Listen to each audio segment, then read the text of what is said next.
ধন্যবাদ মাননীয় স্পিকার। মাননীয় স্পিকার, আজ আমি দেশের কিছু গুরুত্বপূর্ণ বিষয় তুলে ধরতে চাই, যে বিষয়গুলোকে অবহেলার খাদে ফেলার কারণে দেশের খেটে খাওয়া মানুষরা আজ দুঃখের সাগরে বসবাস করছে। মাননীয় স্পিকার, আজ আমি দাঁড়িয়েছি এমন একদল মানুষের হয়ে কথা বলতে, যাদেরকে আমরা ভালোবেসে ডাকি রেমিটেন্স যোদ্ধা, কিন্তু পর্দার আড়ালে তাদের পরিচয় কি জানেন? তারা হলো এই রাষ্ট্রের সবচেয়ে বড় অবহেলার শিকার। মাননীয় স্পিকার, আমি আমাদের দেশের সেই প্রবাসী ভাই বোনদের কথা বলতেছি। আমরা যখন এসি রুমে বসে দেশের অর্থনৈতিক জিডিপি নিয়ে বড় বড় গল্প করি, তখন মালয়েশিয়ার পাম বাগানে মধ্যপ্রাচ্যের উত্তপ্ত গরমে রক্ত পানি করে দেশের জন্য খেটে যাচ্ছেন তারা। মাননীয় স্পিকার, তাদের অতিরিক্ত এবং অক্লান্ত পরিশ্রমের ফলেই ঘুরে আমাদের দেশের অর্থনীতির চাকা। তারা ভালো থাকলে দেশ ভালো থাকে, কিন্তু দেশ তাদেরকে কি দিচ্ছে? এই দেশে রেমিটেন্স পাঠিয়ে তারা কি উপকার পাচ্ছে? আজ তারা বৈধ পথে অর্থাৎ ব্যাংকে টাকা পাঠাতে গেলেও ভয় পায়। নিজের টাকা নিজে তুলতে গেলে ব্যাংক কর্মকর্তারা কত তালবাহানা দেখায়, ঘন্টার পর ঘন্টা লাইনে দাঁড়িয়ে থেকে টাকা পায় না মাননীয় স্পিকার।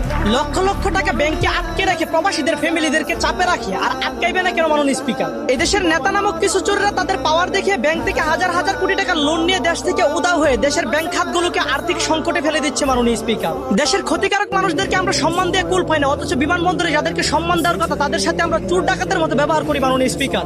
একটা দেশের সবকিছু নির্ভর করে অর্থনীতির উপর, আর সেই অর্থনীতি টিকিয়ে রাখার মূল চাবিকাঠি যেহেতু প্রবাসী ভাইরা, সেহেতু সেই প্রবাসী ভাইদেরকেও সরকারিভাবে সম্মান, শ্রদ্ধা ও নিরাপত্তা দেওয়া দরকার মাননীয় স্পিকার। মাননীয় স্পিকার, সর্বশেষ আমি দুটি কথা বলতে চাই। এক নম্বর, বিমানবন্দরে কোনো হয়রানি না করে তাদেরকে সম্মানের সহিত দেশে রিসিভ করা। দ্বিতীয়ত, প্রবাসী ভাইদের ফ্যামিলিকে নিরাপত্তায় রেখে তাদের সরকারি আইন বুক করার সুযোগ দিন। ধন্যবাদ মাননীয় স্পিকার।